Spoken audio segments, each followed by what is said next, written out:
all are delayed means that there is a delayed earning of revenue, and all of this affects growth of the economy. Certainly. And what does a good budget for the manufacturing sector and ultimately for the Ugandan economy look like from the lenses of the Ugandan Manufacturers Association? We're hoping that the budget will enable some of the enforcement agencies like UNBS to be better funded. We're hoping that there will be funding for enforcement. We are hoping that they will introduce smoother and easier ways of items to be cleared through these borders, preferably digital methods, tracking and tracing of items as they are imported, and introduction of new innovations to make sure that trade and flow of goods and services is easier and more efficient, to save time and to make the turnarounds much faster. Well, the cost of production can stretch to so much, including taxes. What does taxation look like, at least from the lenses of the Ugandan Manufacturers Association, and what are some of the tax proposals that you are having, at least for the budget for the financial year 2026-2027? We're always advocating for lower taxes, because lower taxes means better performance in general for everybody. But we also know that there is a need. There is a need for these funds. There is a need to raise tax revenue by the government. However, at the moment, the tax burden is falling on a few, and that's where the illicit trade comes in, and that's where the theme of the this breakfast dialogue comes in. That a sector like cement, where 40% is illicit, it means the tax burden is falling on 60% of the sector. Pharmaceuticals and also alcohol, where we would have, as you know, that alcohol is one of the a large generator of taxes. So really, if we could ensure that there is better enforcement and make sure that more people are paying their fair schedule, it would mean that there is a possibility of paying a lower amount, because our need will be fully met. Certainly. Many things, Agasekalala Jr. Right there, you have it. I don't have anything more useful to add on to this. Back to you, Tracy, at the Political Command Center. Hakim Wampamba, many thanks for joining us this afternoon. Great insights coming in from the Uganda Manufacturers Association in relation to the talk of the budget. But moving on, government has approved a new national communication strategy aimed at improving how information is shared across public institutions, with the Ministry of ICT and National Guidance saying the policy will streamline messaging and strengthen public access to government information. Now, speaking to NBS TV, ICT Minister Chris Baryomunsi said the strategy is designed to harmonize communication across government while enabling institutions to adapt to the fast-growing digital communication era.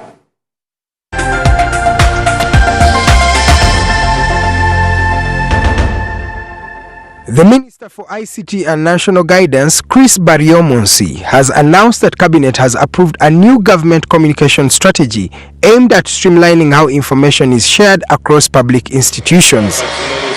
Speaking to NBS Television, the minister said the strategy was adopted to address long-standing gaps that have often led to inconsistent or delayed messaging from different government entities. The purpose of this policy is to harmonize communication within the government, so that we have a harmonized, a coordinated and a streamlined process of giving government communication. The new strategy seeks to tackle the spillover effects of uncoordinated communication, which can hinder effective public engagement and create confusion among citizens about government programs and policies.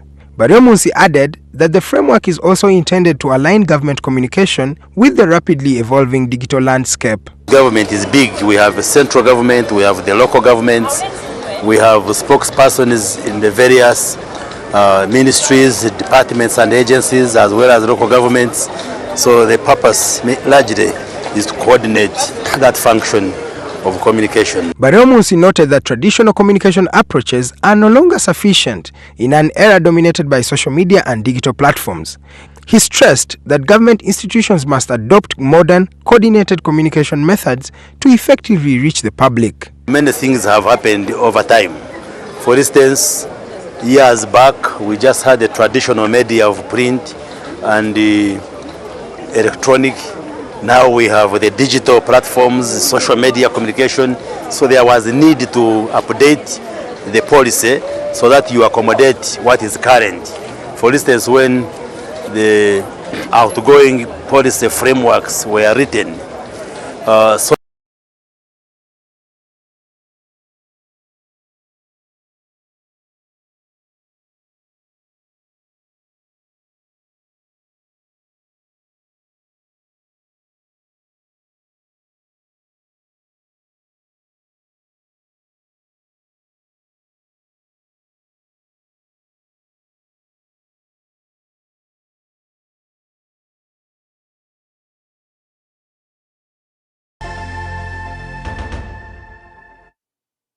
Officials from the Microfinance Support Center have commenced a monitoring exercise of beneficiary SACCOs in Toroko district that received funding under the Local Economic Growth Support Program.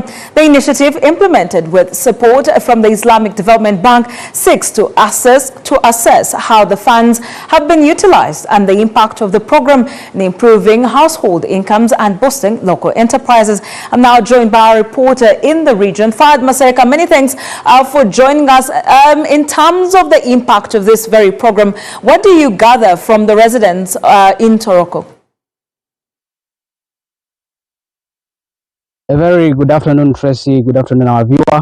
Well, we are coming to you live from Toroko district, and that is in Toro region. And this is where the Microfinance Support Center, in partnership with the Islamic Development Bank, are actually monitoring the implementation of a project called the Local Economic Growth Support Program. They're monitoring and looking at how actually use that they gave them to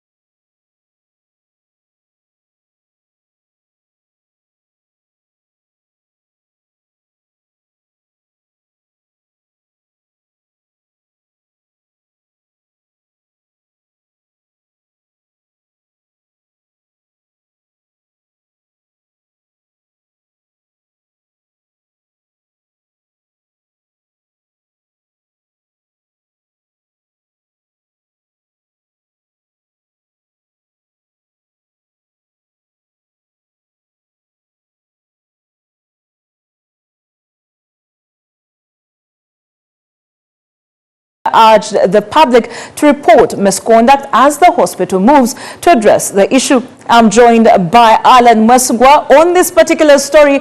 Quite interesting developments right there. Alan, how far with the investigations? What else do you gather?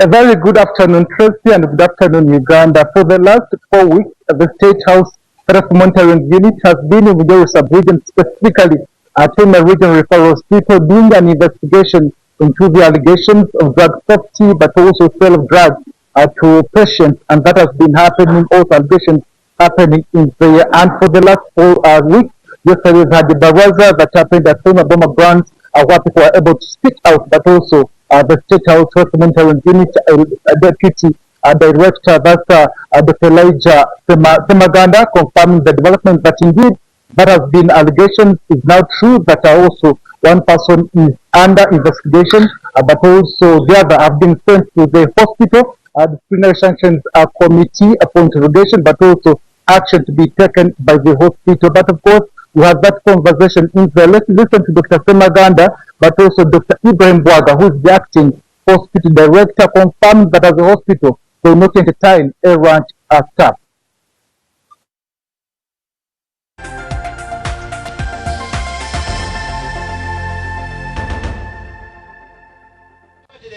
One of the things which informed our coming to Hoima Regional Referral Hospital involved the issues of theft. There were multiple thefts of very many things in the hospital. Theft of batteries of a new car, theft of medicines, theft of laptops, theft of lightning conductors and other metals, and vandalism. And indeed, we established that it is true for some of those, and there is one staff who is under investigation for that, for theft. But other cases have been handled by the hospital. They have a disciplinary rewards and sanctions committee. As a regional referral hospital, our mandate is to offer specialized services, make them affordable, accessible to the most and the lowest people in the community. We are committed to serve you. Reach out to us. Administration is open. I had some comments that some people are not able to access our administration, but our offices are open 7 days a week. Even when you come on a weekend, our offices are open because we leave behind custodians. We also have a QR code. In case you have an issue that you wish to escalate to the hospital or even to the Ministry of Health, please, those QR codes, just scan it to give you an option for you to enter in whatever comment. You can appreciate our service. You can comment on the poor service delivery if it exists. We don't tolerate extortion. I heard someone mention we don't tolerate extortion, and we have managed it in the hospital. Definitely personality differences, variances exist, but we are committed to serve you and handle all those issues as they arise.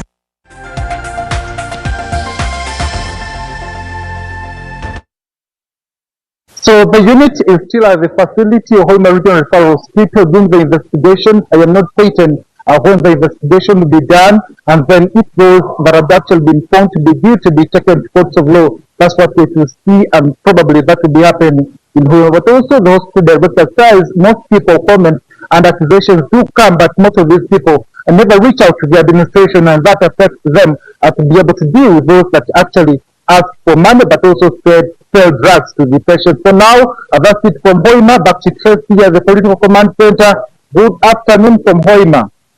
Alan Mwesugwa, good afternoon and many thanks for joining us. Now, Europe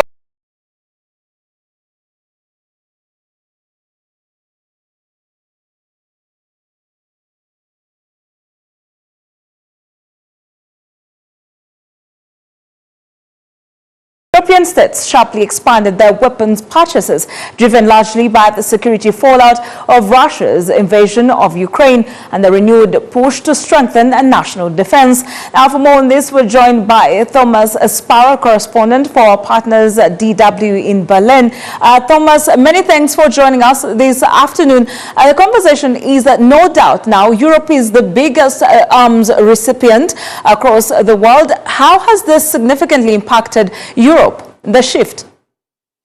It has significantly impacted Europe, because Europe was previously not the biggest region when it came to arms imports. And in fact, now Europe has surpassed other regions like the Middle East, like Asia, also Africa and Latin America, to become the region which imports the most large weapons. And you may ask why that is the case. That has to do with the war in Ukraine that began 4 years ago. And as a result, European countries shifted policies in two areas. On the one hand, helping Ukraine, the European Union has decided quickly after the war began that they would support Ukraine not only politically and economically but also militarily. So that's one reason. But the second reason is that European countries are strengthening their own militaries. European countries, and in particular Germany as well, have decided that it's important to strengthen its own defense capabilities to tackle perceived or real threats. So these two trends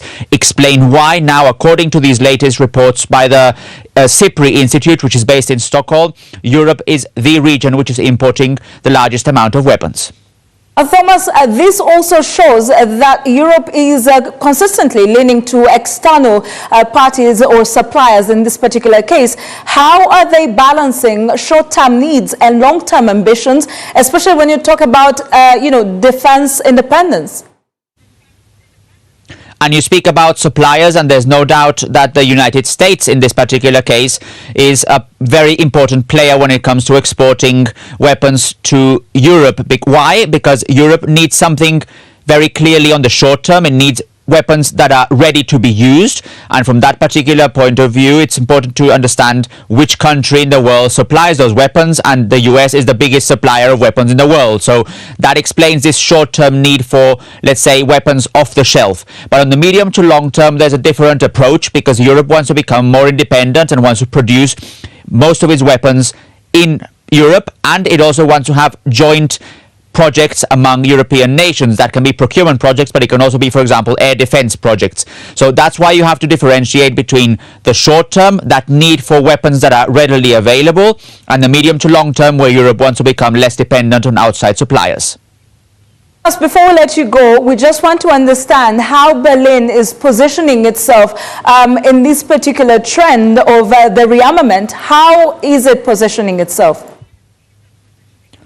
So Germany plays a role in two ways. On the one hand, obviously importing weapons. We've heard that as part of the European Union, but also exporting weapons. Germany is a key large producer of weapons as well, and many of those weapons actually go to Ukraine. So again, the war in Ukraine plays a role in the way Germany approaches its defense structure and its armament procurement. But before you let me go, I also want to focus on other regions, let's say on Africa as well, because Africa was also part of this report by CIPRI, stressing that even though Africa plays a relatively small role in the global arms trade, there are specific countries in Northern Africa, but also in Sub-Saharan Africa, that are playing an important role when it comes to importing weapons. And it's also important to stress that in this report there's a focus on how China is becoming a very important supplier of weapons to the African continent. So it's not only about Germany, it's not only about Europe, it's also important to focus on what other regions around the world, including Africa, how they are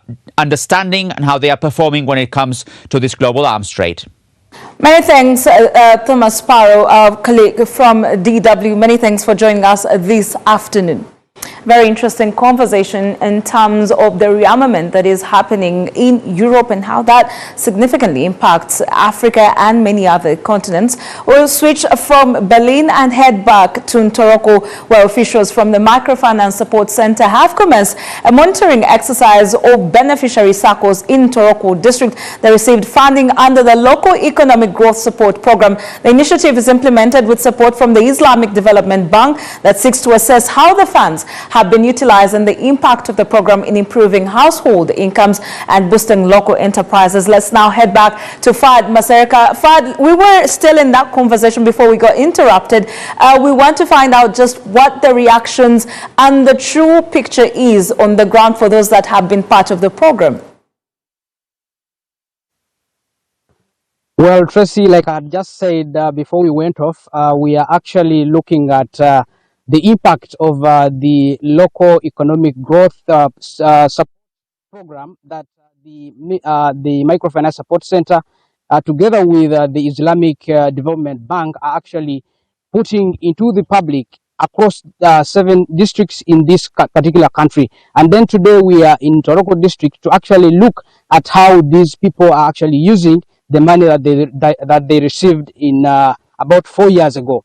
But then to join me and expound more on this is the regional manager for Microfinance Support Center in Western Region, who is going to tell us more about this particular project. You're welcome and you're live on NBS. Please tell us about this particular project in this region. Yeah, thank you so much. My name is William Zokweda. We are profiling the impact of the LEGS project on the beneficiaries within Toro sub-region. This is part of a project that is being implemented countrywide in 17 districts and with support from the Islamic Development Bank. I can tell you that through rightful entry, we trained these clients, that is groups and circles, and we've been able to see remarkable impact in the lives of these communities. Lives are changing in a way that incomes of households have been enhanced, and they're able to attain the quality of life that we intend to achieve. As the Microfinance Support Center, we are looking at community transformation through affordable financing. And this, we've been able to achieve this. This is part of nationwide exercise that will be rolled out in other parts of the country. We were in Kanara Town Council yesterday, and we've been able to see communities that we've been able to support with fishing gears, boats, able to improve on their incomes. They're able to transport goods and and able to transport communities across to DRC. Okay. In that, we are creating revenue for the government as well, but also the beneficiaries are having improvement in the quality of their life. Well, we know that it is very hard for people to pay back. How are people paying back this money? Is there paying back? Is the paying back very okay, or does it have any issues? Like I mentioned, through the rightful entry, we are able to train these groups on how to utilize these funds. And I can tell you the repayment is over 85%, and we are impressed. We are going to continue supporting these communities more and more. Okay. Yeah. Thank you so much. Because of time, manager, we are not going to extend here. And I think the details of this story will be brought in our subsequent bulletins. Back to you, Tracy, at the Political Command Center. Many thanks, Fad Maserka, joining us from Ntoroko. We are now taking a very, very short break. When we return, it is Live at One with many more stories. Do stay with us.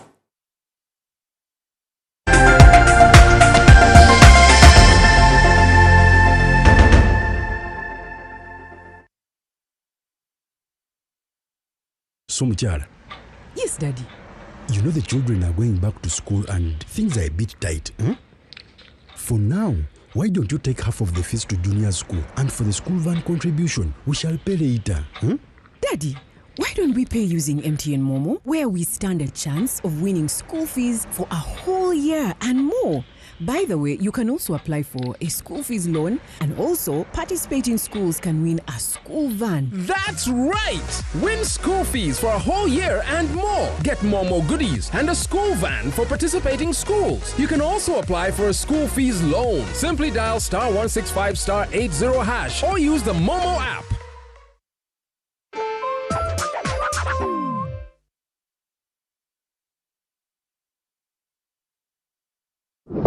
Every mile matters, because every mile we run helps to save the Nile. It is in danger, but we can change that.